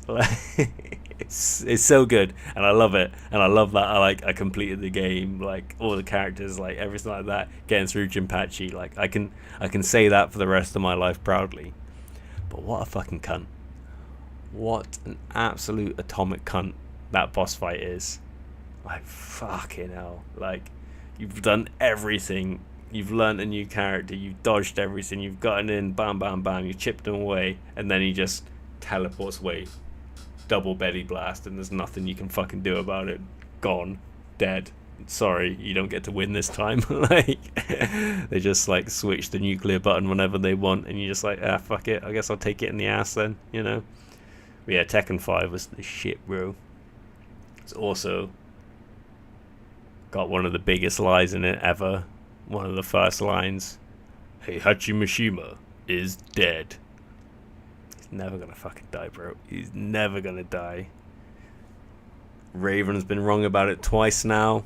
Hirata even lied to us. And who do they announce for the third DLC for this year? Heihachi Mishima. Like, I'm not sad about it. The saddest thing for me about playing Tekken 8 was that Heihachi wasn't in it yet. You know, but they're never gonna you can't kill Heihachi Mishima. You just can't. It's impossible. Like, he will come back and he will just continue to be a boss. I know his voice actor's gone. God bless Joseph Joestar. But yeah, still, what a legend. Convince me I'm gonna get Tekken 5 on my phone ready for the weekend. Yes, bro, do it. I haven't actually played they made like an updated version, didn't they, called like Dark Resurrections. I haven't actually played that version, although I heard there's like, is it a harder Jinpachi on it or a more balanced version of Jinpachi on it? It's one of them. It might be both. I don't know. You might have more options on it, but I haven't played Dark Resurrections. I just played lots of Tekken 5. No, yeah, just lots of Tekken 5 on my PS2, and my mate's 360 it was at that time, wasn't it? Was it 360 at that time, or was it original Xbox? Might have been a 360, but it was definitely on PS2 anyway, because that's what I played on. Like, we still had frickin' Virgin Megastore where I was from back then, and you could play the demo on it. And so this has been a funny story. So me and my best friend Henry, we would go to Virgin Megastore after school, like a lot of kids. You just look at the posters in there and look through this shit and just pass time, whatever. But as soon as they had the Tekken 5 demo, that's what we went there for. So we'd be going there, like playing as Tekken 5. And one day we're playing, and we're going up there to play, and a few, like, I say older kids, like young adults, are there playing. Because me and Henry are like 14 or something at this time, if that, maybe 13. And this blonde girl, big girl, was playing Huang and beating all her mates. And then they asked if we wanted to play, and Henry jumped on, and she beat him. And I mean, Henry's very good at Tekken. I could tell he wasn't really trying that. He was just doing it because he was like, oh yeah, whatever, cool, and just played. And she beat him, not even by much, like, but she beat him. And then launched into this rant for like the next 5-10. Well, it felt like a lot longer, but it's probably only like a minute, about how she's winning so much at Tekken because she does taekwondo in real life and she knows all the moves and can do all the moves in real life. I'm just like, who the fuck are you trying to convince, us or yourself, bro? Like, you were talking out your ass right now. Like, and not to say like we're the world authorities on martial arts, but like, I mean, I didn't have all the credentials in martial arts then I had now, but for someone in that realm, even at that point, I had pretty good credentials. I'd wager that they were probably a higher standard of credentials in martial arts stuff than she did. But leave that alone, saying that to Henry, especially about taekwondo, who, this man's kicks for such a little dude are disgusting. Not even for a little dude, just his kicks are just disgusting. It could be a huge guy, it could be, I don't know, who's a good example of it could be Badr Hari blasting out a round kick, and Henry's would be comparable to it. He's a beast. He has got proper sirloin steak calves. They are chunky, and he can kick like a goddamn mule. I've seen him kick a chair from static while he sat down on another chair, kick a chair up through a ceiling in like half a second just because he tensed his leg too quickly because someone annoyed. Like, he can kick hard, alright, and he can kick very, very well. And just hearing this woman like boast to us that she was like smashing, not even smashing, she won very, like, we didn't play any more than that. We didn't have any more games against her. Just Henry had his first game of the day on a game he didn't own yet. Against this girl who'd been obviously playing for ages against her friends, only just beat him, and then lectured us about how she's so good at it because she does it in real life. And of course, we didn't talk to her about like martial arts and stuff afterwards, and like go like, oh, actually, yeah, we've been doing this stuff for years and blah blah blah, whatever. Like, because even then, even though we were young, we were like, whatever, dude, whatever. Like, we don't need a pissing contest about this shit. But it's one of those things that, like, you just like mention or quote something from it to your friend, and you just die. Sorry, I thought I saw my stuff unplugged then, but you just die laughing, like, just remembering it. It's like one of those things that is like been very quotable in our friendship over the years. Just like, actually, I know all the moves to this, so yeah, that's why I'm so good. It's like when we play any game, if we can relate to the character in any way, we're like, yeah, that's why I'm so good, because I know these moves in real life. It's like when we're playing Monster Hunter and I'm using dual blades because I'm like a 2-time like double stick fighting like world champ. It's like, actually, I'm really good with dual blades because I know all these moves in real life. A black belt in karate tried to tell us he could kick all our asses easy when we said we did Muay Thai. Then he wanted to spar us and he got stuck in a clinch and was so frustrated. Oh, butt flaps. Oi, oi. Yeah, I can understand how yeah, I can understand how frustrated. I've been caught in some bad clinches. I don't feel like I've ever been completely unknowledgeable about them. But a karate guy, like, I spent no time in the clinch at, like, a typical karate guy. Like, if you're talking like traditionally trained, like, say something like Shotokan or Gichin, what's it, Gichin Fuji, or no, Gichin Fudokoshi's a person. What am I on about? But yeah, like Goju-Ryu. Sorry, I'm thinking of like anything like that. Like, they've done no clinch. Even when you get to like full contact and Kyokushinkai karate and stuff, they don't really do clinch. They get up close and they throw like hard body shots and knees, and they know how to do a like 720 like, or like a rolling thunder from like a millimeter like away from your nose, like when you stood that close. But like a clinch, like just a basic plum like clinch, just devour someone who's never trained it, and they'll be wondering why their stance is so off balance and they can't get their like head up from like being bent over, and why there's so much strain and weight on their neck, and why their punches and kicks can't do anything because they ain't got no center of balance. Like, getting eaten up in a good clinch is a nightmare. It's like at Tiger, as a fighter, like if you're a fan of this stuff, like Gigi, you've probably seen like clips or at least episodes of like the Tiger Muay Thai tryouts. If you haven't, I suggest watching it because I think it's the kind of thing you would enjoy. But Top, or his full name Saksarin Top, one of like the main like Muay Thai like coaches and like prize fighters there, like the Thai guys, because he's a big Thai. Like, his clinch is disgusting and he's very aggressive with it.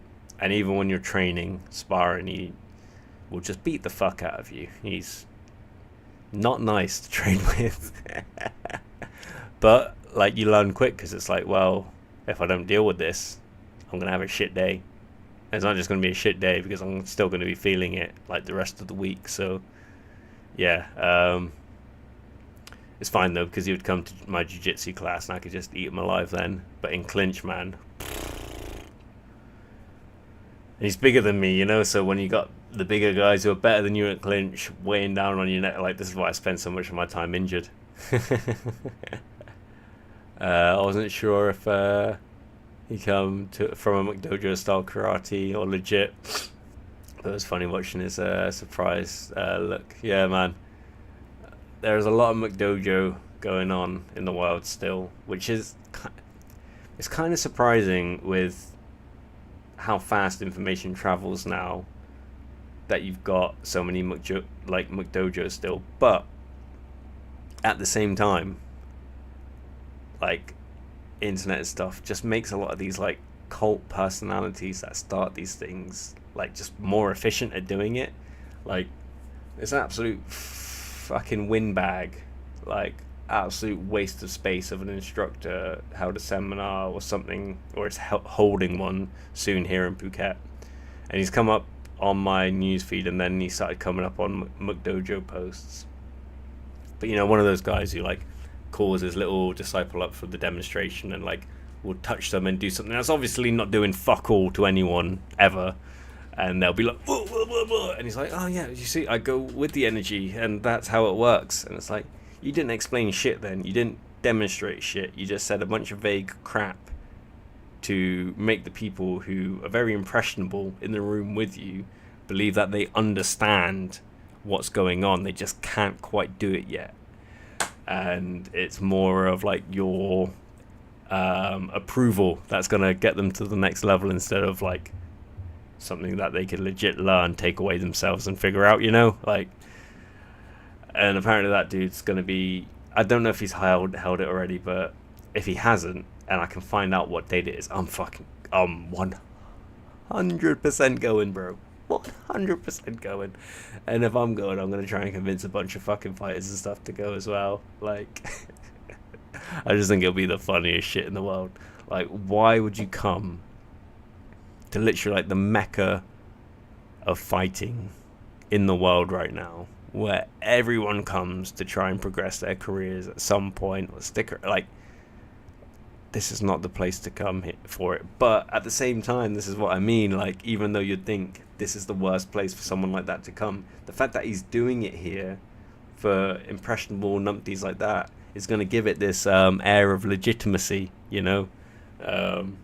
He's doing it out in Phuket, Thailand. That's where all the big gyms and all the fighters live, isn't it? Oh, he must be the real deal. No, he's fucking not. No, he's fucking not. Fucking bullshit. Vera is the scariest one. Vera is a beast. Vera is a beast. Like, she is like the definition of what I would look for in like a fighter, because they've got that really relaxed, good demeanor and everything.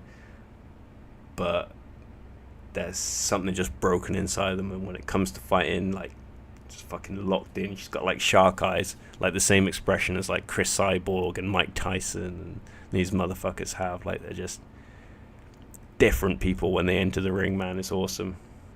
Brazzo.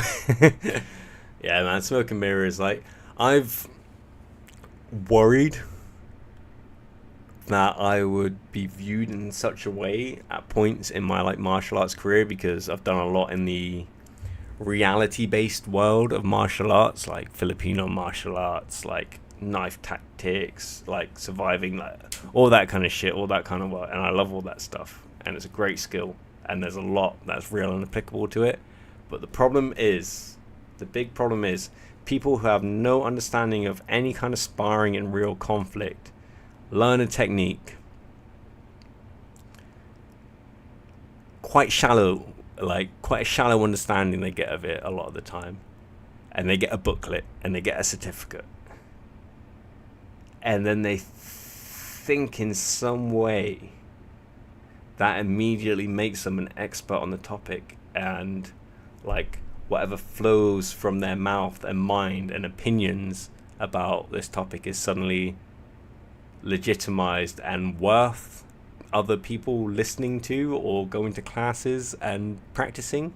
It's like, fucking hell, get your head out your ass, man. Like, I will never train a martial art that you can't spar to some capacity. You can't test it in any way, because that's not a martial art. Like, that's like, you've got like wushus, or what most people know as like different types of kung fu, like your animal stars and stuff like that. I'm not saying there isn't legitimacy in those things, but for so many years now, that's not how they've been practiced. They've been practiced for performance arts only. You know, like, you could take any movement and you could derive a combat appropriate application from it. Like, you could take the dragon's claw thing and their whole idea of parrying. You can make a fucking hand like that and you can parry stuff. That's not a bad idea. You can have a boxing glove on, you can open your hand and you can parry small like that. I'm not saying any of that's wrong, but you wouldn't be able to spar those techniques, because they're all, oh well, when he goes to grab me, I duck, I grab his gonads, I rip them out, and then I come up, I jam both fingers in the eyes, and then I punch them in the throat. Fuck yeah, if you could pull all that shit off someone, it would fuck up their day if someone attacked you and you just did all that to them. I'm not saying those are bad ideas to do either, but I'm not saying you should do it by dropping down and fucking throwing your cranes in there, you know, like, just fucking kick them in the balls and poke them in the eye and then peg it off, like, and run away. You know, like, you can fine motor movements tend to go out the window in real combat situations. So gross motor mechanics are the most important things to learn and get efficient at if you're not going to become some like Pai Mei level martial arts master.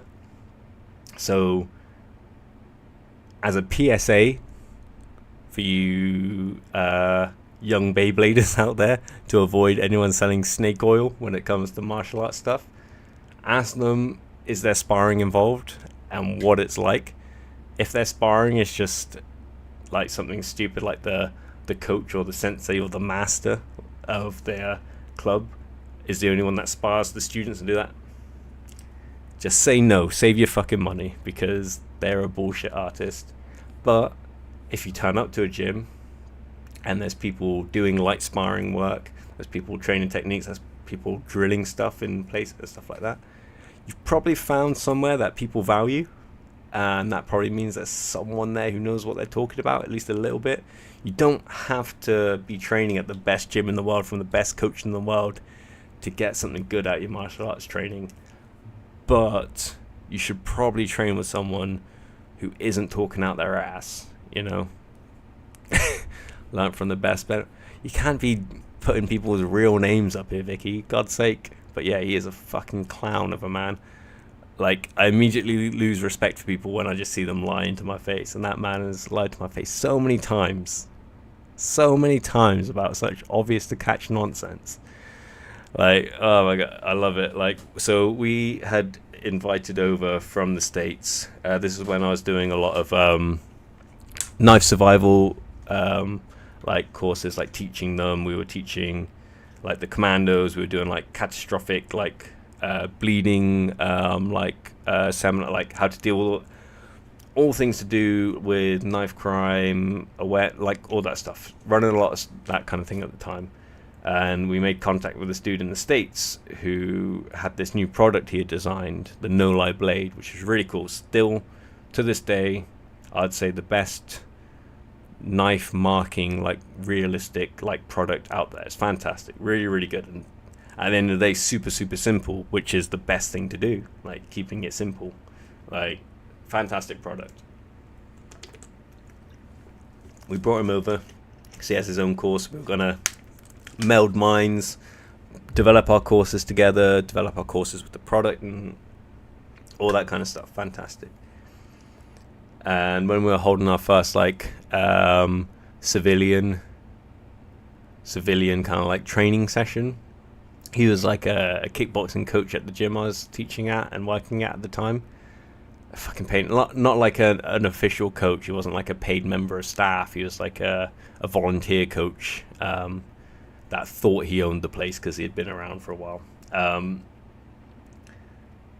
And he was bad. He was not a good coach and he was not a good martial artist. He was just around when the place opened, I guess, and was just there for a long time. But he was obsessed. Whenever he met someone, especially a martial artist, he would try and show off in some way about two things. And he always led with probably the worst one out of the two things. Neither of them were like cool thing to show off, but he definitely led with the worst of the two.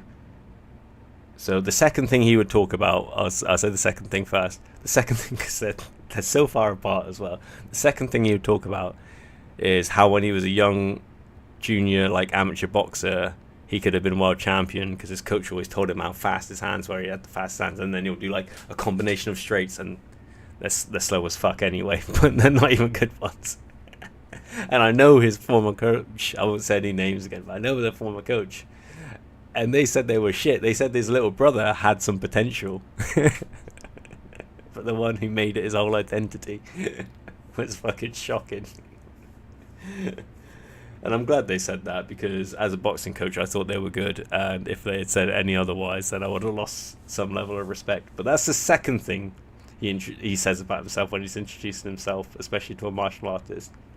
The first thing he says, without fail,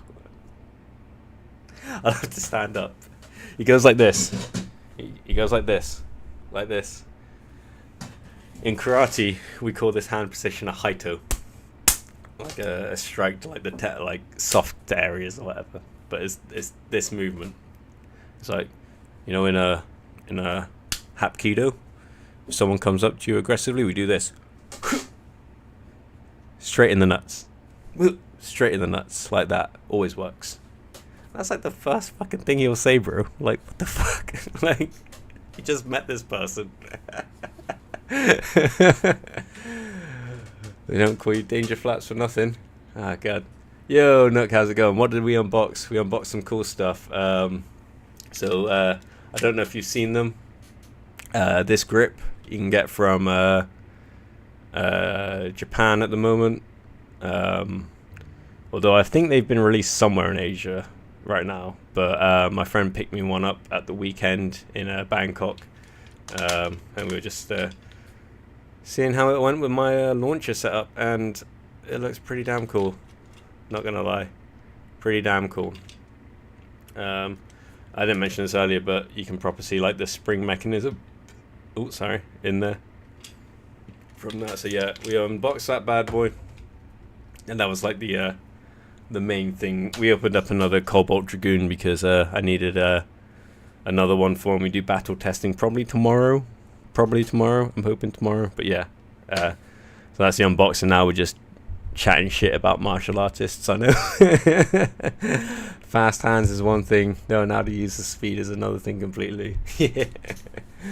I've seen many fast-handed guys get knocked out because they get chin thrown recklessly. Sorry, I thought you meant, I was reading that so wrong. I thought you meant they were throwing their chin out. But a lot of fast people do that, and he does that.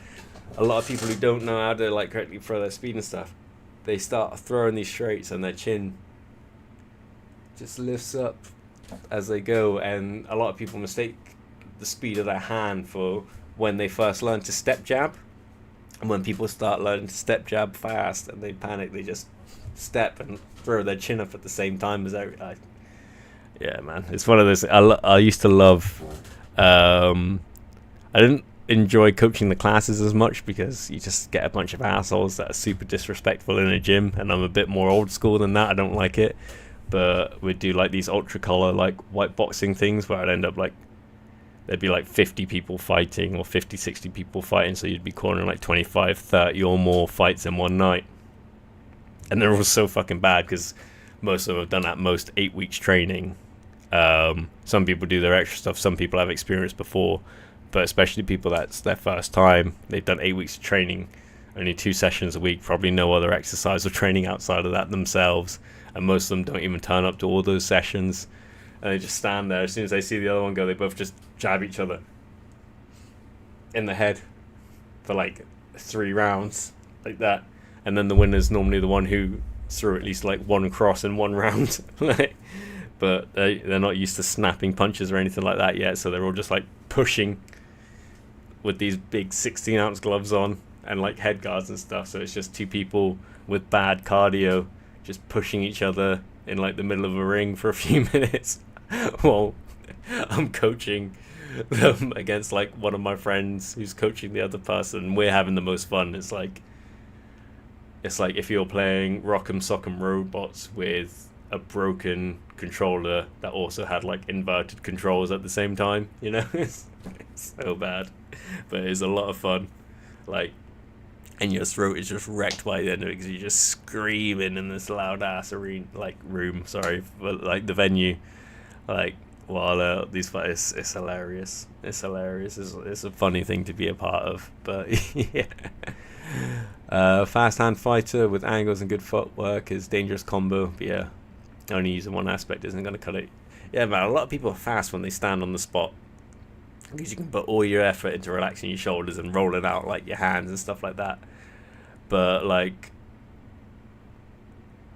speed is a rare talent because it's like that combination of explosiveness and the ability to be relaxed. Like I don't have any natural speed. Like my best attribute is my eyes. Because I can see well, I can react to stuff well. I see a lot of what's going on, you know. Like the moment my eyes go, I'll be no good as a striker anymore, I don't think. Like I literally just like fight on reflex. Like I see things coming and I react quite well. So I've got decent timing and range control.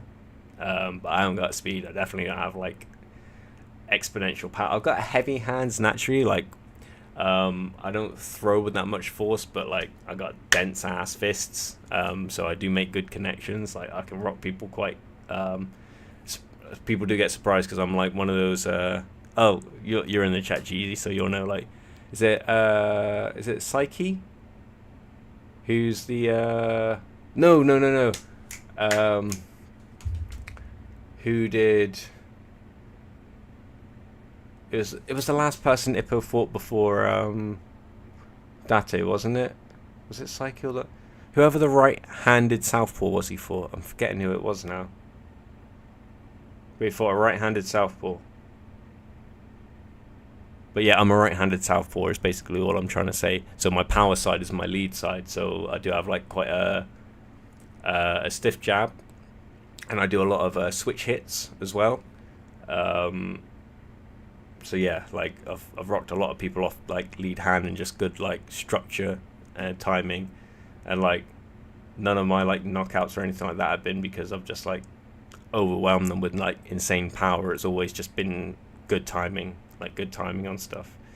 Um, like when it comes to like grappling, my best attribute would probably be that I can relax under a lot of pressure, um, reasonably flexible in my joints, and I can hold like a grip for something for like ever.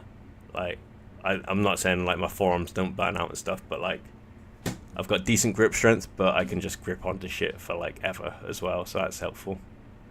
I can only train if I properly made you angry. Say angry, it's getting to that point of where you're only focusing on one thing. You got too many thoughts like zipping through your head at a time. It was like keying you in on that one thing. Like, so it was more like, I guess, getting you angry in a sense, but it was almost like making you frustrated with me, so you weren't being frustrated with yourself and distracting yourself from what you're actually doing, because you'd get frustrated with yourself and focus that way. Instead, just getting you frustrated with me made you focus on doing what we were trying to do, because you would be like, no, I can do it, prove me kind of wrong thing, and then you'd just smash out and be awesome. Good pressure fighters that can close off the ring with good gas tank and keep throwing punches and bunches of tough. Bro, they're just the worst kind of people to deal with. Like, pressure fighters with cardio, they just, and if they can constantly throw, like, if they've got a good chin as well, then you're just in with a nightmare. That's like the full package right there. That's a nightmare to deal with. But not a lot of people are the full package, to be honest. Like, that's why I like that's why I like MMA, because not everyone's the full package. It's more that just because there's so many different ways to win. Like you, it's very rare that someone in a matchup out specs their opponent in every attribute, you know. In MMA, there's typically some way that each of the guys can win, whereas in like boxing, I love boxing, I love watching boxing, like, it's one of my favorite sports ever. I love boxing itself, I love doing boxing, but once a skill gap's established in a certain area, that's normally how the fight's going to go, because you're limited to two hands. There's only a certain amount of ways those two hands can be thrown. They can be thrown with lots of different timing and beats and spacing and stuff like that, but it's a lot quicker and easier to decipher. It's not like the person's going to suddenly level change on you, shoot a double, and then come up to elbows, be in clinch space, start throwing knees, then drop down and like pull guard and start wrapping around into a saddle, and then start stripping your knee cartilage away with like a heel hook. You know, like, that's not going to happen in a boxing match. They're going to throw their left or they're going to throw their right. So yeah, I really like MMA for that. And again, like, Muay Thai is like a standard. Like, I love K1, I love kick, I love it. But like, Muay Thai as a striking art is the most complete one for sure. Like, that you can compete in, because you can just do so much. And again, like, someone who is terrible at long range fighting in Muay Thai could be amazing at clinch, and they could outshine the person who can normally control space, has a beautiful jab, has like a good like couple other punches and like fantastic teeps and round kicks, but a shit clinch, and they get eaten alive. Maybe the person with the clinch isn't that good at like closing the distance to get there, and they get eaten alive on the way. Like, there's some other way for the person to win, whereas in boxing, it like Hajime Ippo may have you believe otherwise, but it typically goes like with the betting favorite, because there's like one of two ways to win, that or that, in a boxing match. Intangible factors can close the skill gap if the other fighter is lacking in other areas. Best way to find out is by getting in there and see what happens. 100%. As they say, boxing is unpredictable, you know. But I think we're going to call it there for the stream tonight, chaps. We got stuff opened. We got the core launcher. We got another Dragoon opened. Watched the latest episode of Beyblade X. Kamen Z has arrived. I don't think it's going to relate to the manga at all. But yeah, it was an episode again. Like, I am honestly so much more excited for each chapter of the manga than I am each episode of the anime, you know. So catching leads won't make me a world champion. It'll get you on the way, bro. It'll get you on the way to it. It won't instantly make you one, but it'll get you on the way there. Like, I think from that, like, and that's what I love about things like that. It's always more about the concept it teaches you than the technique on its own. Like, that concept was you got to be relaxed to be able to be explosive into your punches. You know, to be fast, you got to be relaxed. So you can take that lesson, you can apply it to all of your techniques, you know. So yeah, I love that kind of shit. It's the kind of thing I'd have people doing to like trick them into learning stuff. That's, at the end of the day, it's just reps, you know. So if you can disguise repetitions, which is the name of the teaching technique, disguised repetition, like it tricks people into learning stuff. So if it's a game where they're catching something for their jabs, 100% I'm into that. But yeah, I'll stop chatting my crackpot teaching methods now, but I'll catch you in the next one, Beybladers. I don't know if I'll stream some Elden Ring tonight. Probably not, it's a bit late now, but I'll probably be on stream at some point tomorrow, kicking the crap out of your decks as Nanashi launches them for you.